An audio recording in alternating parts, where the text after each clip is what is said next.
good, ladies and gentlemen? You're back with another beer review with the Kissing Cousins. I'm Skinny Jeans. I'm Tab the Tank. Let's get it going.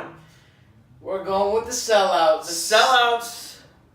Gotta give it where they deserve it. They sold out. I don't know. We decided that we're gonna ride the train. We're gonna ride this train because we've had plenty of conversations in the past about companies that have been bought out by the big guy and now they're just smooth sailing. The numbers that you'll hear in about a minute are absolutely ridiculous for a craft brew. And I don't know, I mean, it's not like they didn't, start from the bottom.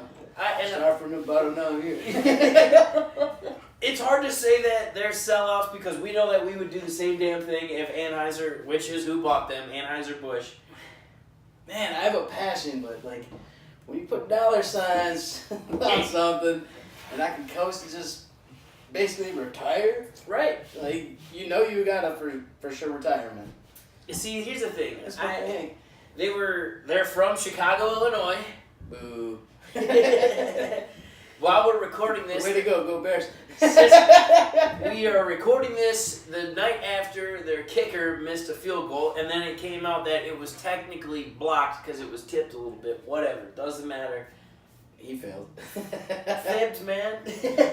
So here's the thing. They were bought out by Anheuser-Busch in 2011. This brewery originally started in 1988, and they took the country by storm after that because immediately a year later, they were winning awards at the Great American Beer Festival and a couple other places.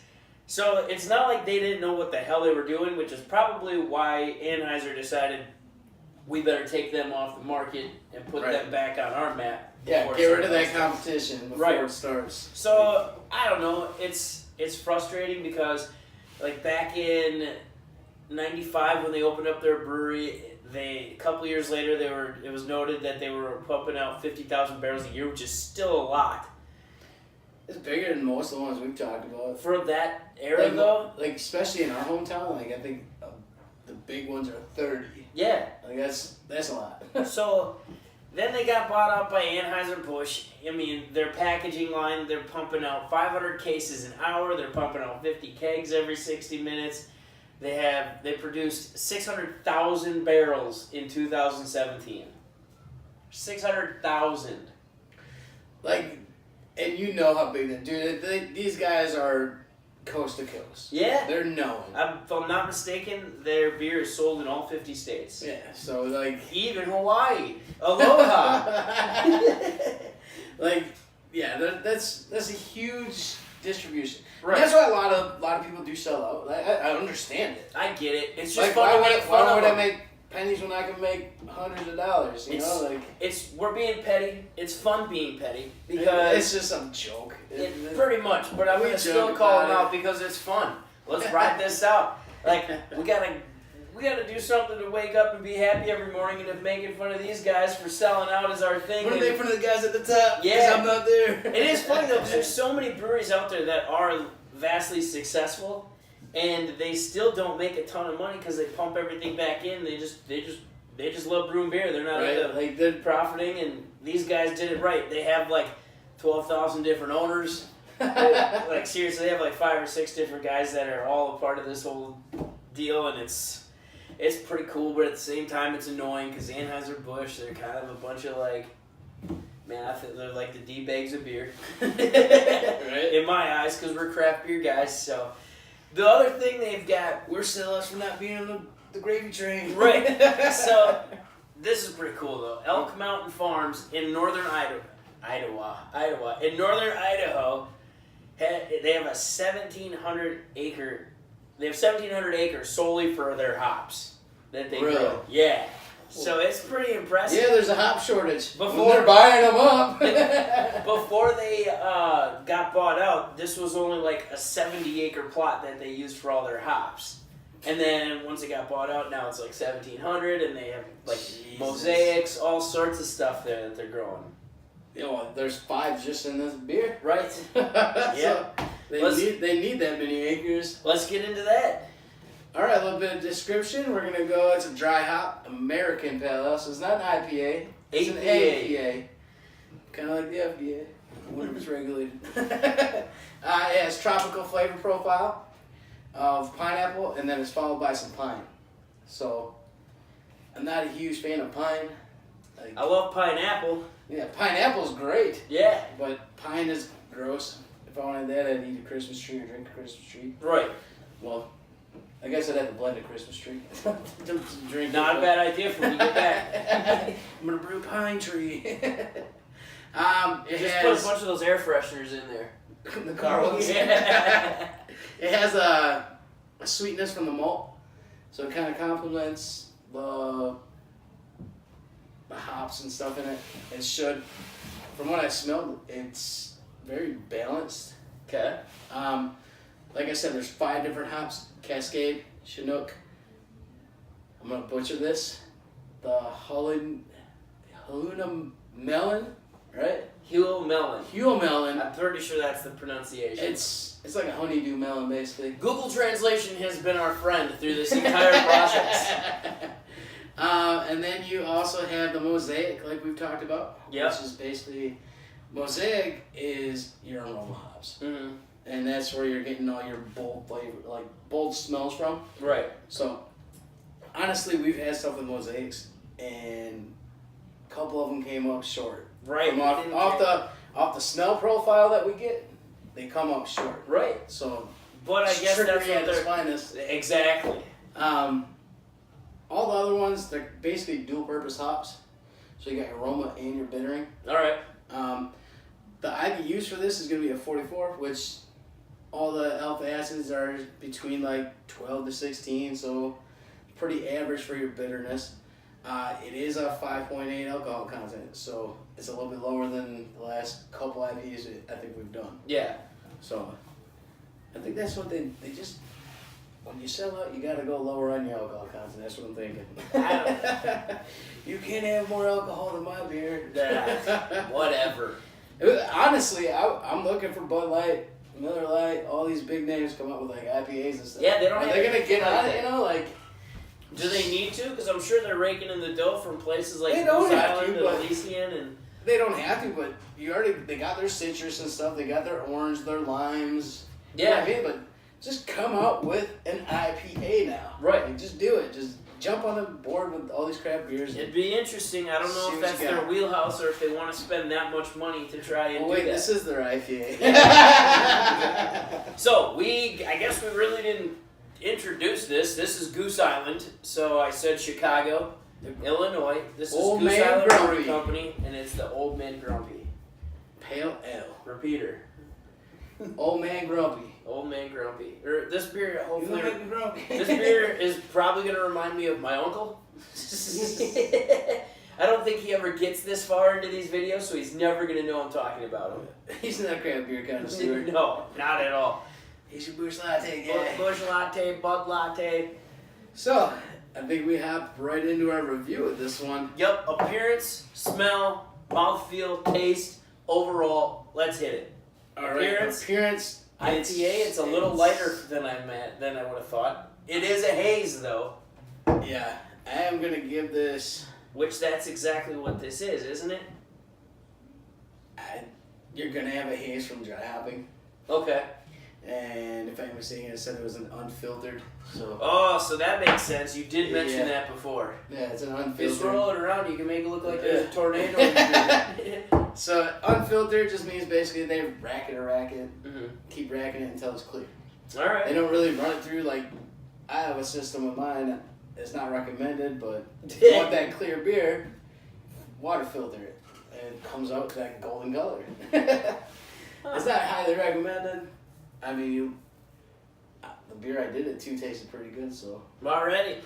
What are you giving it for an appearance? appearance, you got your haze to it. It looks like it's a settled haze too, though, because like if you look at it, you got a darker haze up here, and then it settles down to a light at the like you see like there's a line right there. Yep. So consistency of it is not what I expected. I would expect it to haze all the way through. I'm gonna give it a 7. A 7? It's golden. It's very golden, Yeah, I'm going to give it a 6.6. So, which is still pretty good for. yeah, it's still pretty good. I mean, it's lighter than I would have imagined being an IPA.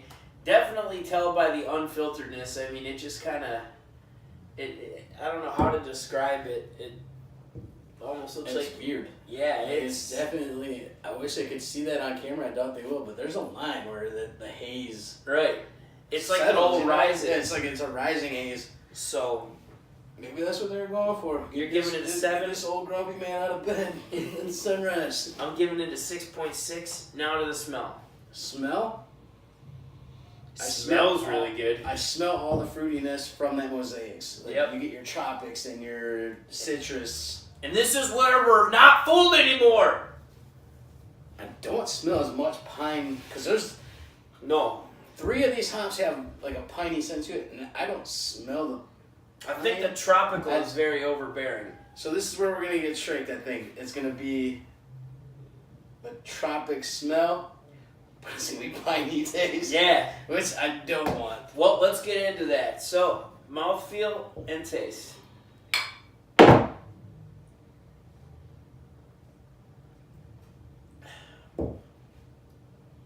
That's actually pretty decent. Yeah, it's there's no kick at the end There's at no all. kick at the end. You get the prickly right up front, and then on your tongue you feel like the hops kind of after. Right, But there's nothing in the back of my Nothing. throat, you know? it just went right down. There wasn't anything that was like, oh, like it wasn't. It was just smooth down, going down. But it hits you right up front. It has a good flavor to it. We were worried about this beer because we hadn't really seen it all I around don't the taste area. the piney. Like, I don't taste pine in it. Neither do I. There is a little spice note to it, which you feel on your tongue after a bit. That's good. It doesn't hit you hard. It's No, got it's enough just smooth. carbonation. It's got enough like prickly sensation on your tongue throughout your mouth. Nothing on the back end. I like that. It's smooth. Drinkability, real quick.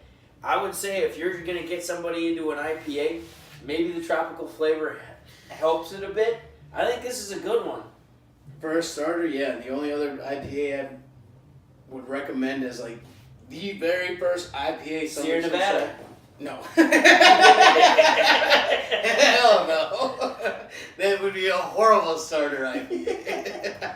But for, like, I talked to you the other day, that Sam Adams IPA that they just came out with not too long ago. They're New England. I wasn't a fan of that. It is, for being considered an IPA, my wife that hates it actually said it's not that bad. So I'm like, all right. That's probably why I I didn't. got something going. That's probably why I didn't appreciate I it. just you gotta start working them up. Right.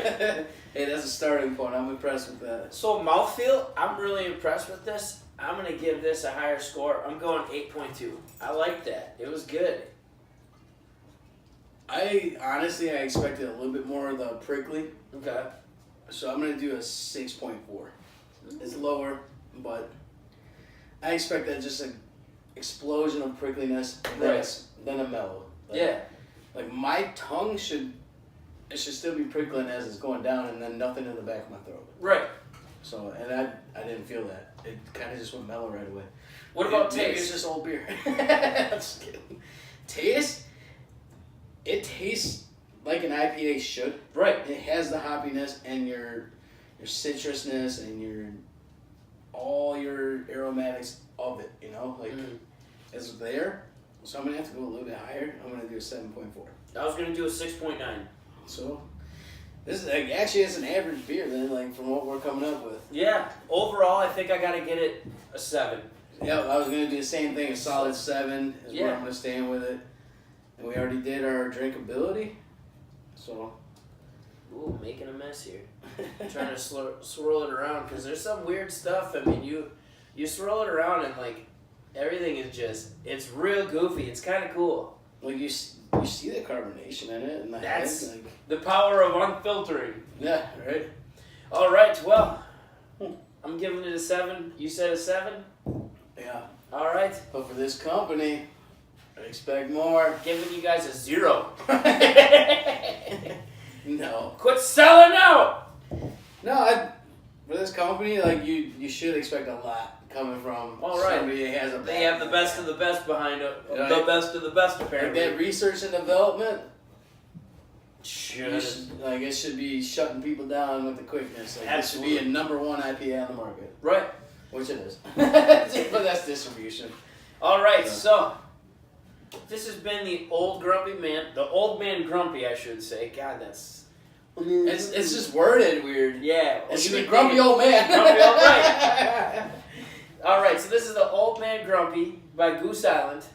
Make sure to hit us up on our social media, all right? Our email is offthetapgb2018@gmail.com. That is offthetapgb2018@gmail.com. Seriously. If you need to know how to spell it, it's right here. It's on my shirt. Off the tap. Can't read? Hit us up though, for real. We want to do way more reviews than what we're doing. We're trying to find some stuff around here that is a little bit obscure. I'm sure not a lot of people have tried the Old Man Grumpy, so we want to try all sorts of different beers. If you want to send us some, we're not opposed. We'll do a review on it. Hit up Instagram. Instagram's big. Skinny Jeans was posting every picture of any beer we drink. So. Anything and everything. Cocktails, whatever I'm doing that involves drinking, I'm getting it on there because I always have a good time. Make sure you hit us up on our Facebook. It's right on my shirt, Off the Tap. It's our picture, it's our logo.